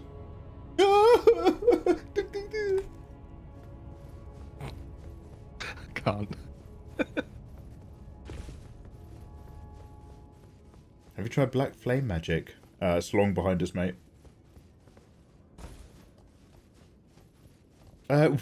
So the reason why I'm both neither paying attention to this boss nor particularly bothered about dying all the time is because, like, we can beat this boss and get to the stage 2. And I know that we can do it. Like, I know that we can do it if I really pay attention. So I'm not even remotely frustrated. I'm just, like, mildly amused, but I really need to focus, but I'm totally not focusing again. Like, I was in the exact same place a while ago, but I was doing it whilst I was in a grump. Now I'm just doing it because I like talking about banging bots.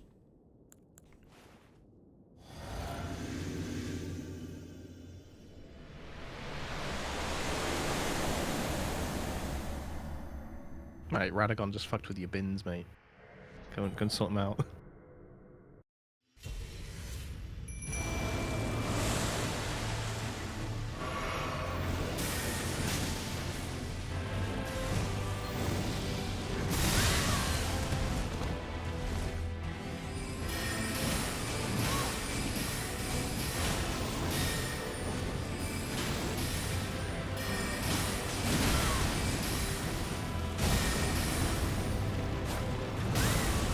Oh, he's got iframes when he's doing that.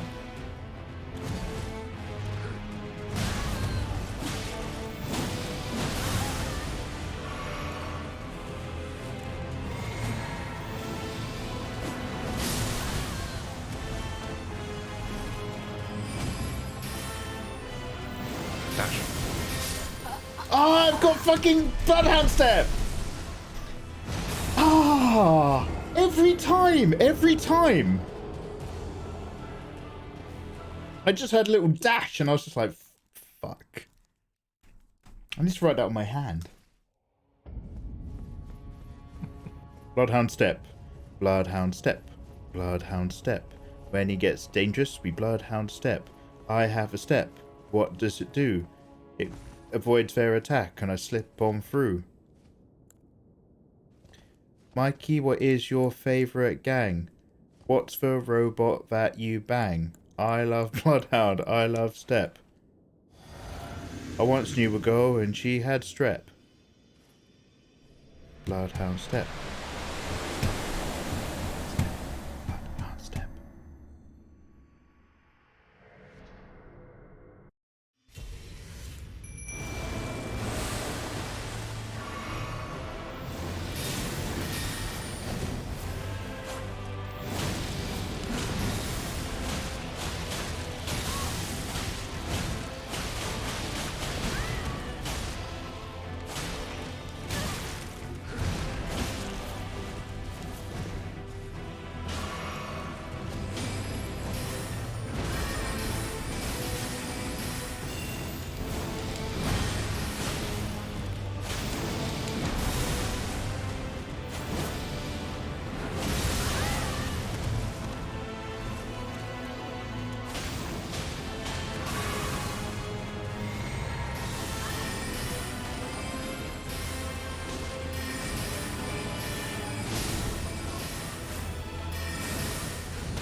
Oh, I didn't press it early enough.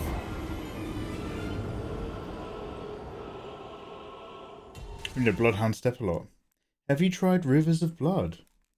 Find me a river.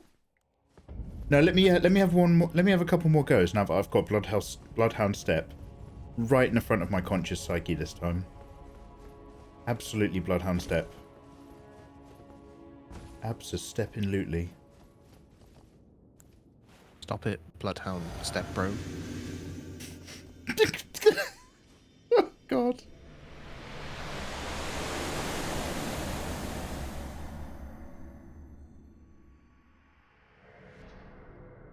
Okay, this is going to be a banger. Watch this.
Oh.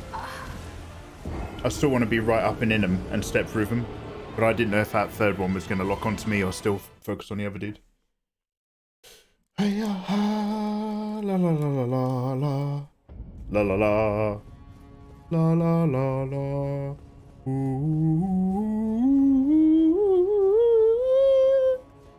Oh. What's your favourite Soulsbourne game? Bloodborne.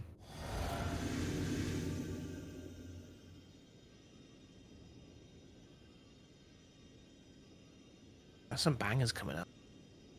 Some really cool ones coming out there, like Unreal 5. Interesting news. Which Bloodborne boss would fit most in the world of Elden Ring? Oh my god, you're plucking these out your ass. Jeez, hang on. Alright, sorry. No good. I'm on the spot. I'm trying to think. Because obviously I'm having not played it, I'm aware of the idea of cosmic horror. And so stuff with the cosmic, unknowable, out of this worldly nature of a true Elden Ring. And like there's that other creature that's like the creation from the void, which feels like it's from the same family tree. But I feel like there must be Bloodborne bosses that have a similar thing, if only they're visually a bit goopier and darker, maybe. Yeah. As something that John said, Elden Ring's theme's pretty a lot. There's one in particular that's quite... It's a bit of a spoiler for the game. How much of a spoiler? It's like a secret ending boss, if you're going to do that. That sounds like something that I'd really enjoy you telling me about whilst we're playing it. I'm so sorry. Yeah, that's why. So I won't. Yeah, a lot of really cool characters there. Oh man, I can't wait for you to play that. If we're gonna two man it, or you enjoying your own, either or. Oh, is it 2-player? No, I mean like this. Oh yeah, no, I'm down for this. Such a banger.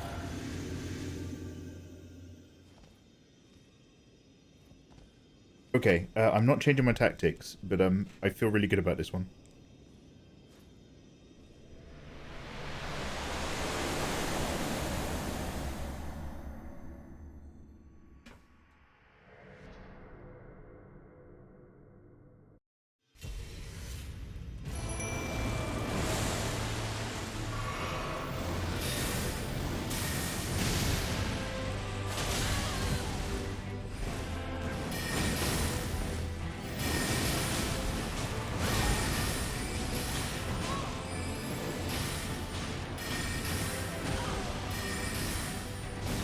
When it does that, there's no point attacking because it's iframes. I've learnt that now.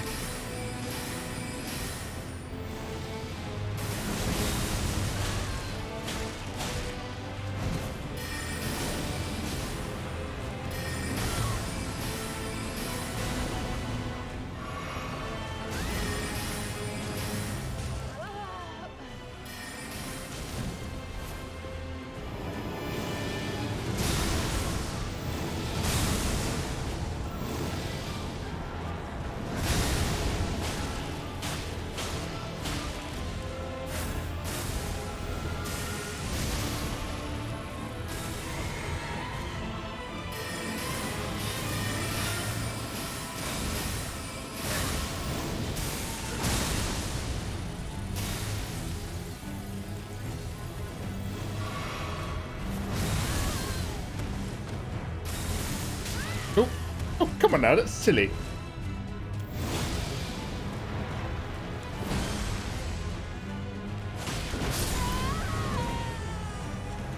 Closer and closer now. I'm down to the E in Golden Order. Next time we'll get even further. Elden Ring doesn't exactly have a theme, so everything would fit.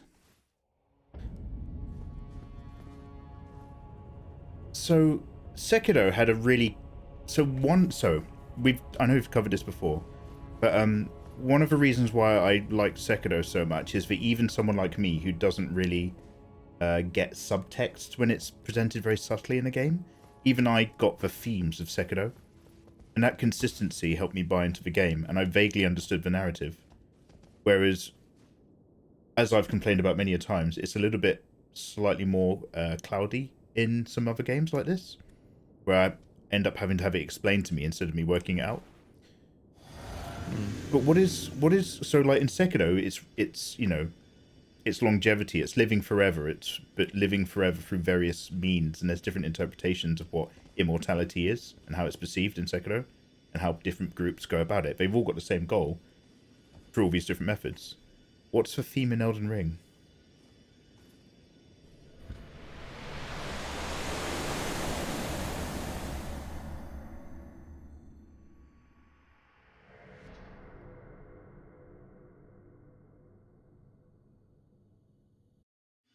I want to say you become Elden Lord, but that seems too simple. That's more of an objective than a theme? Yeah, no, you're absolutely right.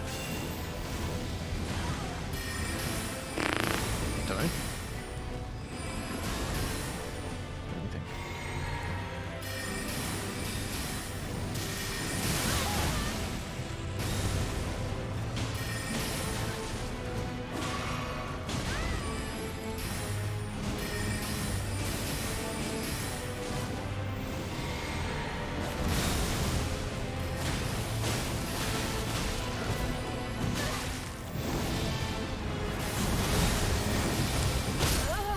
Oh, we did a follow-up. Do you know what? I'm now I'll only do it once, don't worry. But I'm gonna get just in there with my sword on my own. Just because I want to see what quick step's like when I'm up close, now that I remember it. To rule them all together!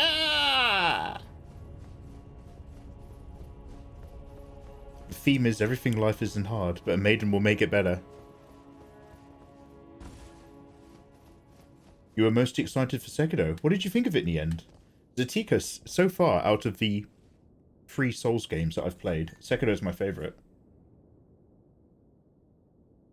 This one right here is, for me, objectively the best one, but Sekiro is my favourite. Every time I'm playing this, I think, oh, I could be playing Sekiro right now or doing anything. I could be cutting myself.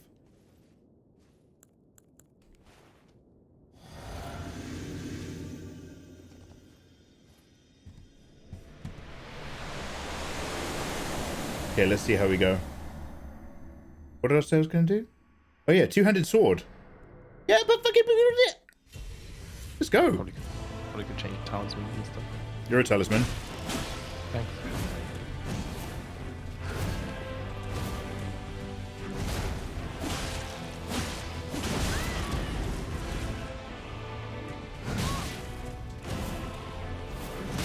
Oh, okay, I was going a bit too early. Let me just do one more time with just a sword. Last go, last go.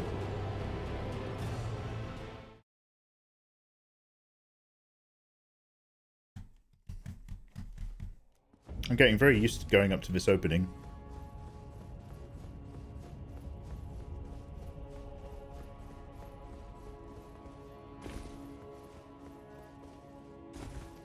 Also, I love that they save the end boss theme tune. Like, how to put it?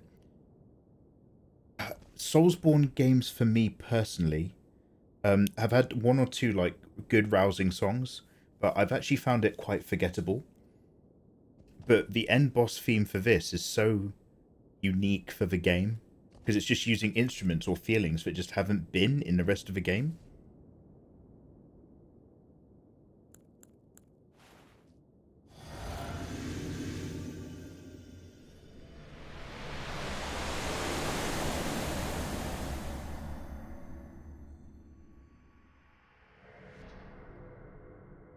I'll still get out my Mimic, it's silly not to, but then I'm going in.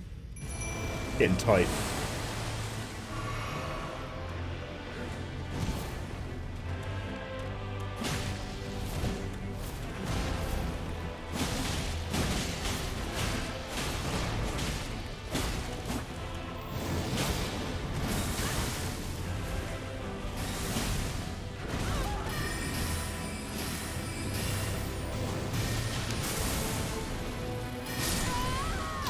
Fucking secondary explosion.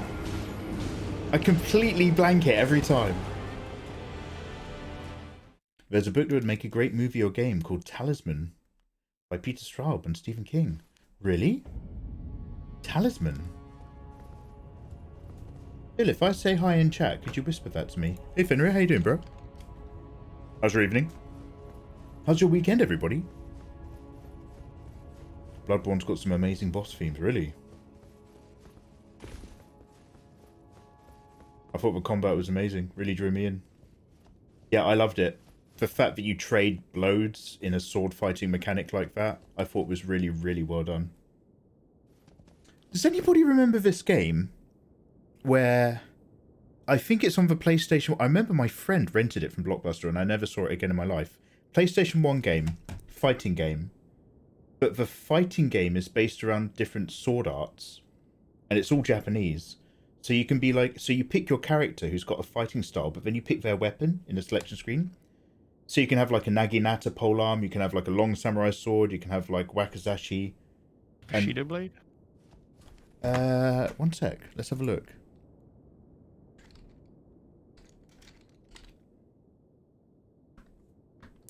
Yes, Bushido blade. Bushido buledo. Because there's a game out now, or a few years ago, where it's like mixed European sword fighting.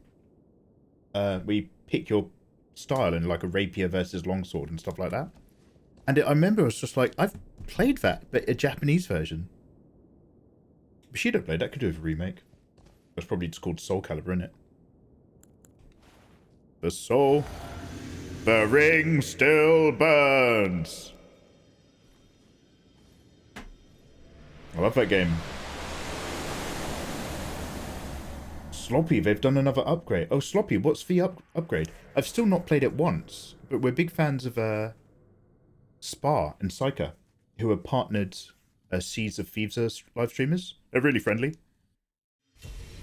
Still not gotten into the world of it.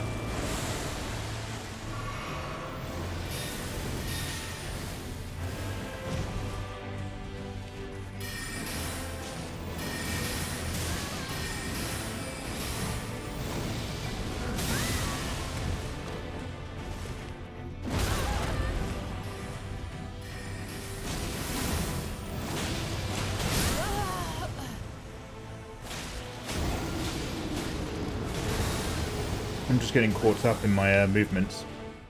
I'm still executing the end of the last swing before I'm trying to do my Bloodhound sweep. I'll go for less damage more often.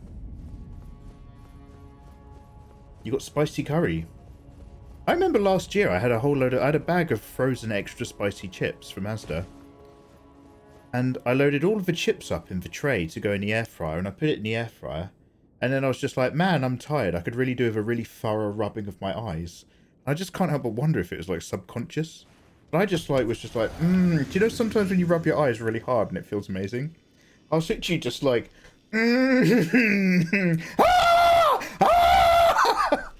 fucking 38 years old.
Sorry to hear that.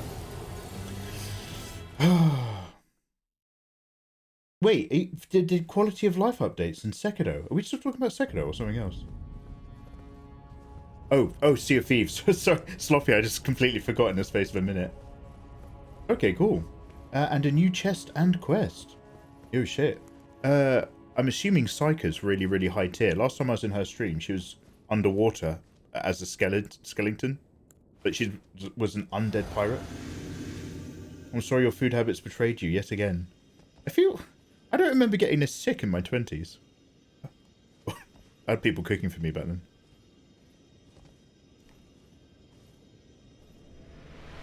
Oh, Fenrir, I'm sorry. Well, Fenrir, I hope you have a really bad poo that makes you feel amazing afterwards or something.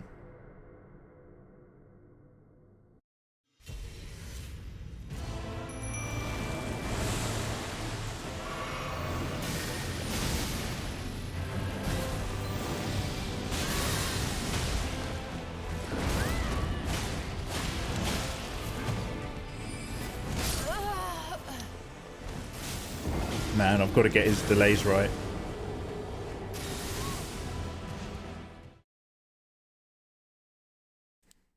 Ooh, is a D&D movie coming out at the end of this month? Do you reckon they'll have stuff in it that's like... Because, like, do you reckon they'll have stuff... How to put it? Obviously, it's in the D&D universe of D&D monsters and creatures.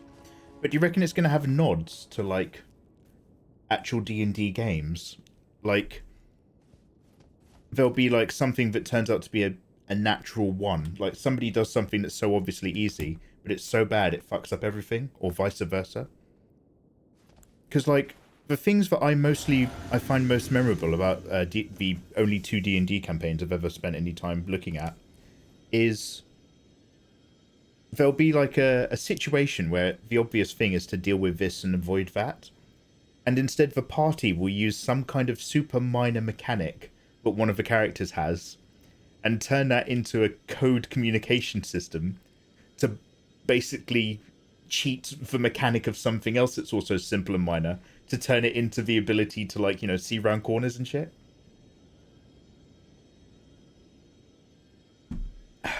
Gabby, have a wonderful evening. To celebrate you leaving, I'm going to beat this boss inside of 4 minutes. Not celebrate, I mean lament. Lament. Some game Sweet references in it, surely. I mean, I'm sure it'll have, like, the big jelly cube and a dragon and a goblin. I need to watch it with a D&D nerd. Yeah.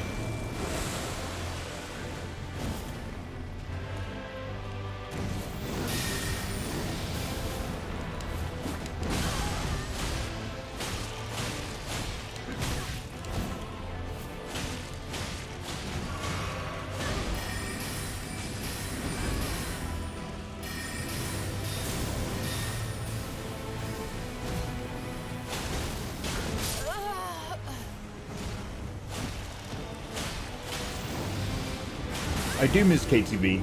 I do indeed.